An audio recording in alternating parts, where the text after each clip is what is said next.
Olá, meus amigos e minhas amigas, sejam muito bem-vindos ao canal Simplificando o Direito Civil. Eu sou o professor Fernando Gaburri e hoje venho conversar com vocês acerca de 5 questões que foram cobradas no exame, no concurso para ingresso na Defensoria Pública do Estado de Sergipe, ocorrido agora no mês de janeiro de 2022 e realizado pelo SEBRASP ou CESP.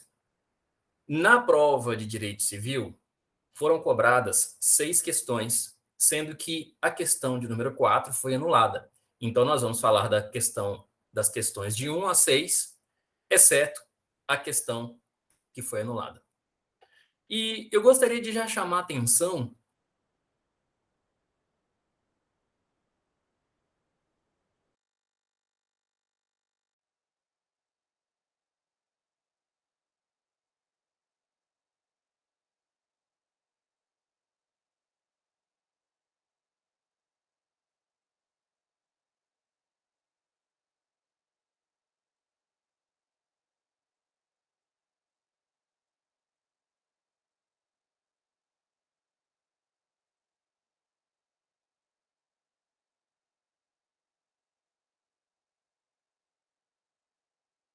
O domicílio da pessoa jurídica que tenha diversos estabelecimentos em lugares diferentes é o de sua matriz. C. O domicílio necessário exclui o voluntário. D. O domicílio necessário do incapaz é aquele no qual ele reside. E letra E. O domicílio necessário do servidor público é o lugar em que exercer permanentemente suas funções. Então, a primeira coisa que nós precisamos saber é o que diz o Código Civil acerca do domicílio da pessoa jurídica e do domicílio necessário. O domicílio do município é o local onde funciona sua administração. Isso está no artigo 75, inciso 3º. Então, não está correto dizer que o domicílio do município é o domicílio do prefeito, inclusive porque nós sabemos que há prefeitos, principalmente de cidades menores, que não moram, não residem no município. Se a pessoa jurídica de direito privado tiver vários estabelecimentos, cada um destes, e não somente a matriz, será seu domicílio para os atos neles praticados. Artigo 75, parágrafo 1º. O Código Civil trabalha com a ideia de pluralidade de domicílios, de modo que o domicílio necessário nem sempre afasta o voluntário, a exemplo do servidor público que reside em uma localidade diversa da sede onde trabalha. Então, este servidor terá 2 domicílios, um para suas atividades profissionais e outro, o voluntário, para as suas atividades que não são consideradas ligadas ao exercício do cargo público. O domicílio do incapaz, que é um domicílio necessário, não é o do local de sua residência, mas o local do domicílio do seu representante ou do seu assistente. É o que está no parágrafo único do artigo 76. E, por fim, o domicílio necessário do servidor público é o local onde exerce permanentemente suas funções. Isso está também no artigo 76, parágrafo único do Código Civil, devendo então ser assinalada a alternativa E para a primeira questão. Simples, bastou conhecimento do Código Civil para a resolução da questão. Se alguma dificuldade houvesse, seria para a alternativa C, que diz que o domicílio necessário exclui o domicílio voluntário. É uma noção doutrinária, mas também pode ser retirada do próprio texto do Código Civil, que diz que se a pessoa tiver uma pluralidade de domicílios, todos eles serão uma pluralidade de residências onde permanece, todos esses locais serão considerados seus domicílios. Questão 2. Assinale a opção correta acerca da desconsideração da personalidade jurídica. Letra A. A simples existência de grupo econômico autoriza a desconsideração da personalidade jurídica. Letra B. A desconsideração inversa da personalidade jurídica não encontra respaldo no ordenamento jurídico brasileiro. C. Constitui desvio de finalidade a expansão ou a alteração da finalidade original da atividade econômica específica da pessoa jurídica. D. O encerramento irregular da sociedade, aliado à falta de bens capazes de satisfazer o crédito exequendo, constituem motivos suficientes para a desconsideração da personalidade jurídica. E letra E. A confusão patrimonial caracteriza-se pela ausência de separação de fato entre o patrimônio do sócio e o da pessoa jurídica. Então, temos aí as 5 alternativas da segunda questão. Então, vamos entender cada uma delas. Em relação à letra A, a simples existência de grupo econômico sem a presença dos requisitos do abuso da personalidade jurídica, que se caracteriza ou pelo desvio de finalidade ou pela confusão patrimonial, não autorizam a desconsideração da personalidade jurídica. Nós podemos tirar isso expressamente do artigo 50, parágrafo 4º, lembrem-se, parágrafo acrescido em 2019 ao Código Civil pela Lei de Liberdade Econômica. A desconsideração inversa, a partir do CPC de 2015, deixou de ser uma tese exclusivamente doutrinária, mas que tinha acolhimento jurisprudencial, passando a ser prevista expressamente no artigo 133, parágrafo 2º do Código de Processo Civil. Vamos à alternativa C. O desvio de finalidade é definido pelo parágrafo 1º do artigo 50, que também foi acrescido pela Lei de Liberdade Econômica. E consiste na utilização da pessoa jurídica com o propósito de lesar credores e para a prática de atos ilícitos de qualquer natureza. Então, este conceito, essa definição, não alcança a expansão ou a alteração da atividade original da empresa. Desta maneira, o item C também não está correto.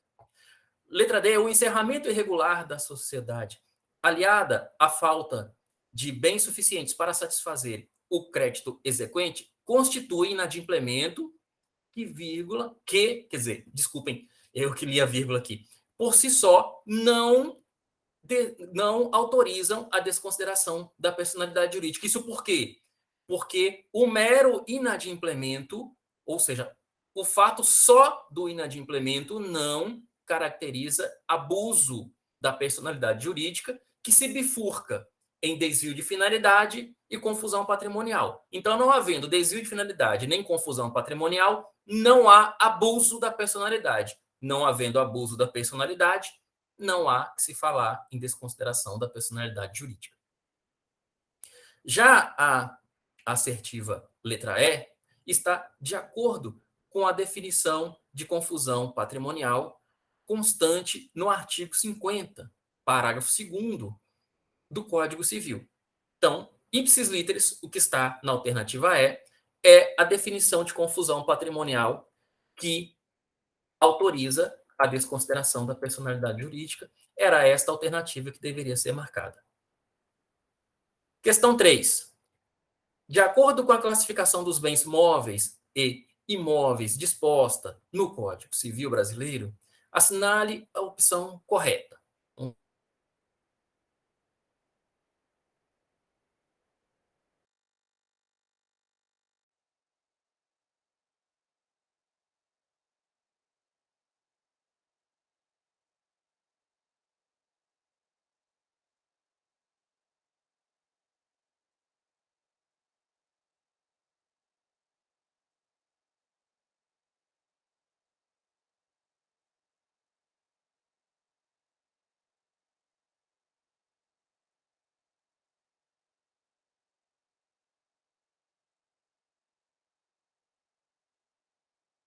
Adquirem a condição de bens móveis.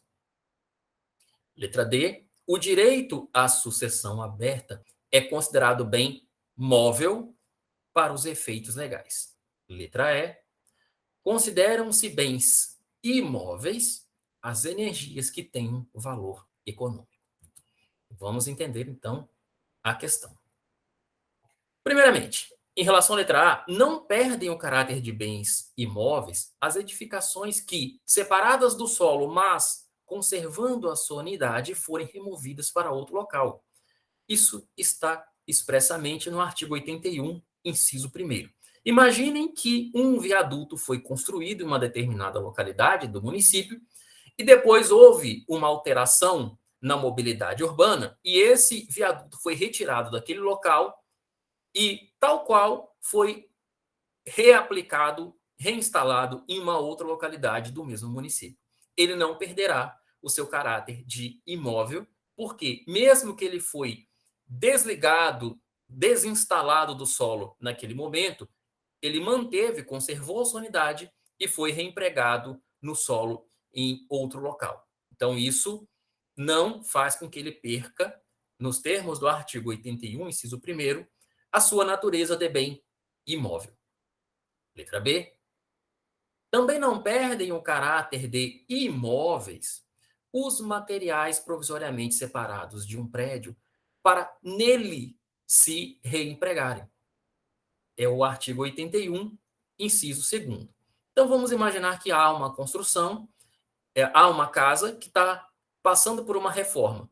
Então, os tijolos que foram derrubados de uma parede para que aquela parede, aquele material seja reempregado em um outro local, vamos dizer que uma casa tem 2 quartos e a parede que divide esses 2 quartos foi retirada para ser empregada em outra localidade, para aumentar a sala, para aumentar a varanda, enfim, e aqueles 2 quartos que eram 2 passaram a ser 1.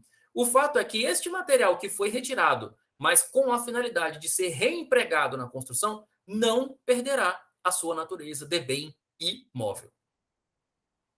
A letra C está correta, está em consonância com a segunda parte do artigo 84 do Código Civil, segundo o qual os materiais destinados a alguma construção, enquanto não forem empregados, conservam sua qualidade de móveis e readquirem esta qualidade os provenientes da demolição de algum prédio.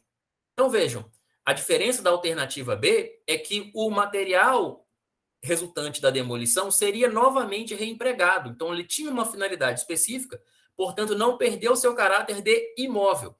Na alternativa C, houve a simples demolição sem a finalidade de empregar este material em outra parte daquela mesma construção. Portanto, o material readquiriu o caráter de móvel. A sucessão aberta é considerada imóvel para efeitos legais nos termos do artigo 80, inciso 2º do Código Civil, isso é dicção literal de lei. Consideram-se móveis para os efeitos legais as energias que tenham valor econômico. Artigo 83, inciso 1º, também é texto expresso de lei. Então, não havia dificuldade nessa questão para quem conhecia a lei. Questão 5. O negócio jurídico é passível de anulação quando? Aqui eu já chamo a atenção para o enunciado, para que o candidato não confundisse nulidade, que é absoluta, com a anulação, que também é chamada de nulidade relativa. Então, o enunciado está pedindo para identificar qual assertiva que traz o negócio jurídico anulável. Todas as outras, por conseguinte, trarão hipóteses de negócio jurídico nulo, de pleno direito. A. Celebrado por pessoa absolutamente incapaz. B. Não revestir a forma prescrita em lei. C. Decorrente de vício resultante de erro, dolo, coação, estado de perigo, lesão ou fraude contra credores. D. Preterida alguma solenidade que a lei considere essencial para a sua validade. E, letra E, tiver por objeto fraudar lei imperativa. As causas de nulidade absoluta estão no artigo 166 do Código Civil. A única causa de anulação que seria de nulidade relativa é a alternativa C, que traz os defeitos do negócio jurídico que o tornam anulável nos termos do artigo 78, inciso 1º e inciso 2º do Código Civil. Então, aqui seria importante a gente ler rapidamente esses dois dispositivos. Vamos ao 166, que diz: é nulo o negócio jurídico quando, inciso 1º, celebrado por pessoa absolutamente incapaz, que é o caso da letra A. 2. For ilícito, impossível ou indeterminável seu objeto, não é o caso da questão. 3º, o motivo determinante comum a ambas as partes for ilícito, mas não é o caso da questão. Não revestir a forma prescrita em lei, traz aí uma alternativa da questão. 5º, for preterida alguma solenidade que a lei considere essencial para a sua validade. E, inciso 6º, tiver por objetivo fraudar lei imperativa. 7º, a lei taxativamente o declarar nulo ou proibir-lhe a prática sem comminar sanção. E artigo 178, é de 4 anos de decadência o prazo para se pleitear a anulação do negócio jurídico, contado: 1, no caso de coação, do dia que ela cessar. 2, no caso de erro, dolo, fraude contra credores, estado de perigo ou lesão, do dia em que se realizou o negócio jurídico. Então, vejam, todos os vícios do negócio jurídico são causas de anulabilidade nos termos dos incisos 1º e 2º do artigo 178 do Código Civil. E, por último, a questão 6 dizia: o princípio da função social do contrato, introduzido no ordenamento jurídico brasileiro pelo Código Civil de 2002, é limitador do princípio contratual: A, da autonomia da vontade; B, da boa-fé objetiva; C, da força obrigatória dos contratos; D, da relatividade dos efeitos contratuais; e E, do equilíbrio econômico. Então, qual é o princípio que é limitado pelo princípio da função social do contrato? A função social limita qual desses princípios?